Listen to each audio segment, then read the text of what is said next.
You ever walk into a place so grand it feels like it's judging you?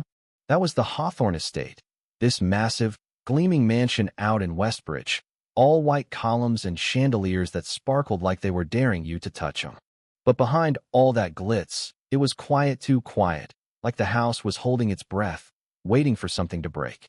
And in the middle of it all was Ellie Harper, 23, a maid who'd been scrubbing floors and washing dishes since the sun came up, her hands raw, her stomach growling, her eyes carrying the kind of tired that sinks into your bones.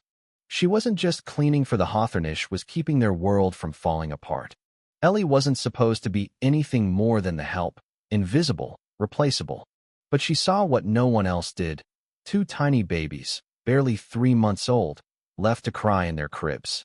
Their mom, Lila Hawthorne, had passed, giving birth to them twins, Jack and Leo, little bundles in blue onesies, so small they looked like they might break. Their dad, Nathan Hawthorne, was this big-shot CEO, always in a suit, always on a plane, burying his grief in boardrooms and deals. The nannies? They came and went faster than you could say overtime. Too much work, they said. Too cold, too empty. So, when those babies wailed at night, it was Ellie who ran to them, rocking them, singing old lullabies her mom used to hum, her voice soft like a warm blanket. She didn't mean to love them, but man, love sneaks up on you like that, doesn't it? One night, though, everything hit the fan. Ellie was bone-tired, 14 hours on her feet, one twin burning with fever, the other screaming so hard his little face turned red. She'd paced the living room for hours, one baby in each arm, her knees shaking, until they finally settled. The nursery was freezing, the cribs stiff as boards, so she spread a blanket on the carpet, laid the boys down, and curled up beside them, her hand resting close, like she could shield them from the world.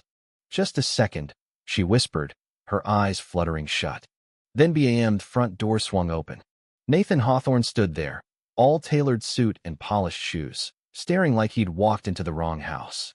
His voice cut like a knife. "What the hell is this? My kid's on the floor? You sprawled out like that." Ellie's heart pounded, her body jolting upright, one of the twins whimpering at the noise.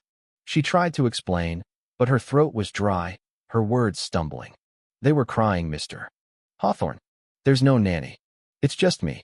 His eyes, cold as steel, locked on her, then flicked to a bruise on her cheek, faint, but there. "Who did that?" he demanded, his jaw tight. Ellie froze, her pulse racing. "One of your guests," she whispered. "Last week's gala. He shoved me when I got in his way." Nobody cared. Nathan's face darkened, and for a second, she thought she'd gone too far. "My office. Now," he said, his voice low, dangerous. Ellie followed, her legs trembling, leaving the twins sleeping behind her. In his office, all dark wood and leather, Nathan paced like a caged lion. "Explain," he snapped. Ellie's voice shook, but held steady. "Your boys haven't had proper care in weeks. I've been up since dawn, no break, no food. One had a fever, the other wouldn't stop crying. I laid them down somewhere warm, safe. I'd do it again." Nathan stopped, his eyes flickering, something human breaking through. Then he saw the bruise again. "You should have told me," he said, quieter now. Ellie's voice cracked. "Would you have listened? You don't see them, Mr. Hawthorne. You don't even see your own kids." Her words hung there, heavy, raw. Nathan turned away, staring out the window, his reflection pale in the firelight. For the first time, Ellie saw him falter, like her words had cracked something open, grief, guilt, maybe both. Then he did something she didn't expect. He left the room, came back with the twins' blankets, and knelt beside them, tucking the fabric around their tiny bodies. His hands shook, just a little.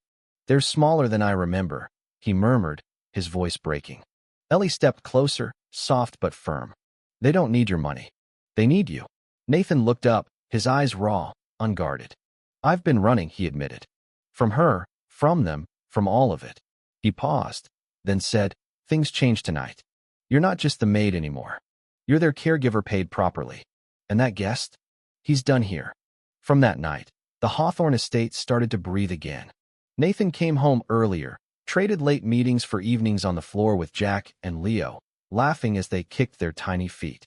Ellie, now their caregiver, found the mansion less cold, less empty. One rainy afternoon, Nathan walked in, tie loose, and sat beside her on the couch, taking Leo into his arms. "Room for one more?" he asked, a half-smile on his face. Ellie nodded, her chest tight with something new hope. Maybe. The storm raged outside, but inside, it was warm, alive.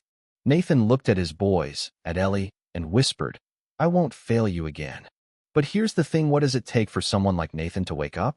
Was it Ellie's courage, or was it just guilt finally catching up? And what about that guest who bruised her? Should he get more than a ban? Tell me what you think in the comments. When's it okay to forgive, and when's it time to draw a line? Hit that like button if this hit you in the feels, and share it if you've ever seen someone step up when no one else would.